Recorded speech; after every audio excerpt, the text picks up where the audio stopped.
please, Chris, bring the children to the hospital. We'll come pick them up. Police department, please. Please. She was in here, she hang up, call back a little while later. This went on throughout the day. Towards the evening, she called again. We're begging her at this point. Please, bring the children. Anyway, state police. She finally relented.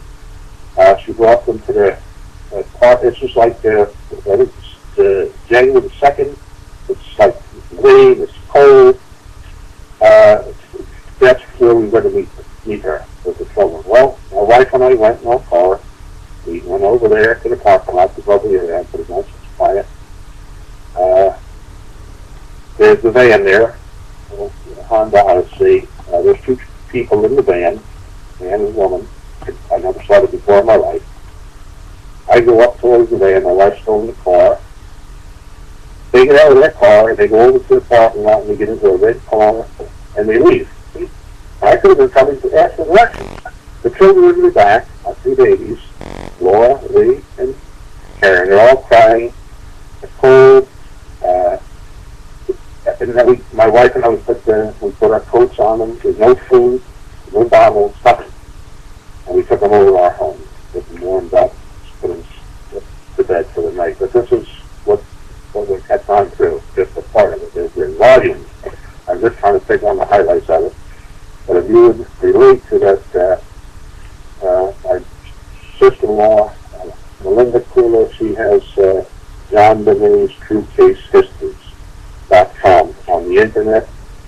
And on that site, she was kind enough to give us a link. It's called Grandmother's Impossible Choice. Again, it's John, JOHN, TrueCaseHistory.com. And if anyone cares to look at it. It's linked on my website beneath the show. Okay. And you and your wife will be back on tonight to do a 2-hour show on my other networks. Okay. Now, the at this point in your story here, the girls have been taken away from their father by their mother, moved somewhere. Do you know where? We're back with the mother. Like, do you know where? I don't know where. I know she eventually gave David a receipt for some kind of women's shelter that she had to pay for being there. So I'm assuming that that's where she took them, but we don't know where. We tried to hire an investigator to follow her. My husband tried to find her, and we couldn't find her anywhere. Wherever the shelter was, it was a good one for women who need it. How long ago, when did this start coming apart? When did it start coming apart? Yes, ma'am. How many years ago did they split up so they weren't a family anymore? How long ago did that happen? That was in January 2006 when she took the children. She filed a PSA against him. It's a protection from abuse order.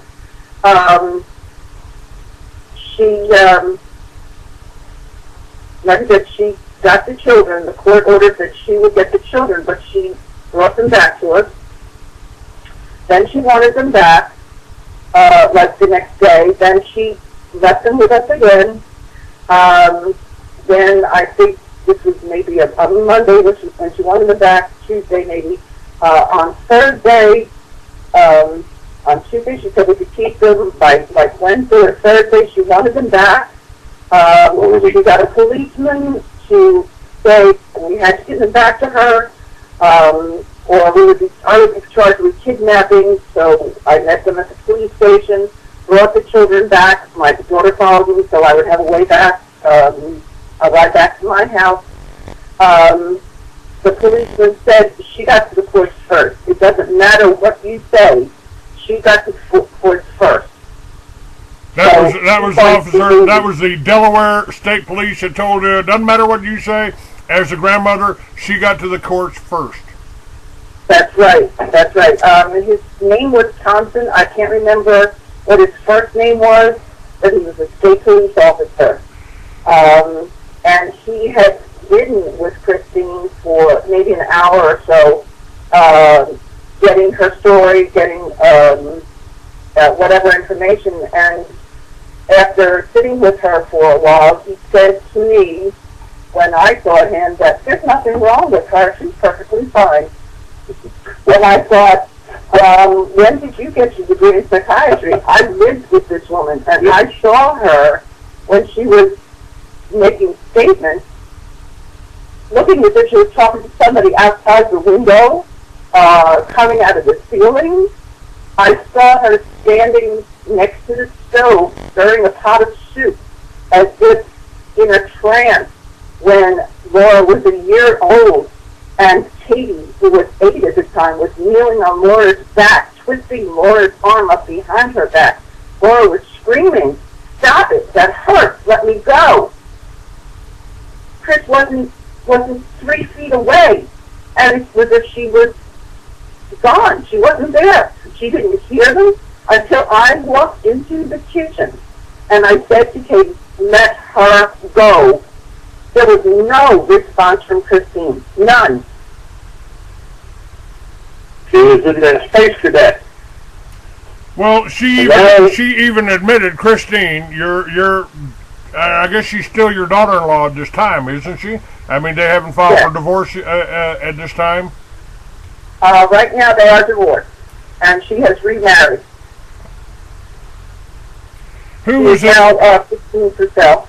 Who was this Bill Moffa that Christine gave custody of her older daughter from? Okay, Bill Moffa was Christine's first husband. They had Katie in 1995. I'm not sure what year they got married, but they had Katie in 95. And when Chris, I believe it was when she filed a PFA, she gave Katie to her ex-sister, that's Bill Moffa's sister, Jen Puglisi, saying that she couldn't handle everybody. She couldn't handle everybody. So she wanted Katie to be safe, and she gave the custody of Katie to Jen and Alex Puglisi. She couldn't give it to Bill because Bill had been picked up for drug use. A woman called to tell the police that he was taking drugs illegally during the time that Chris and Bill were going for custody of Katie. We don't know who the woman was. We can only guess. Okay. Anonymous call. Now, David, your son, found $10,000 missing from the Vision Center accounts. He found an unauthorized check that Christine had written to herself in cash for $2,800, but he didn't prosecute. Why?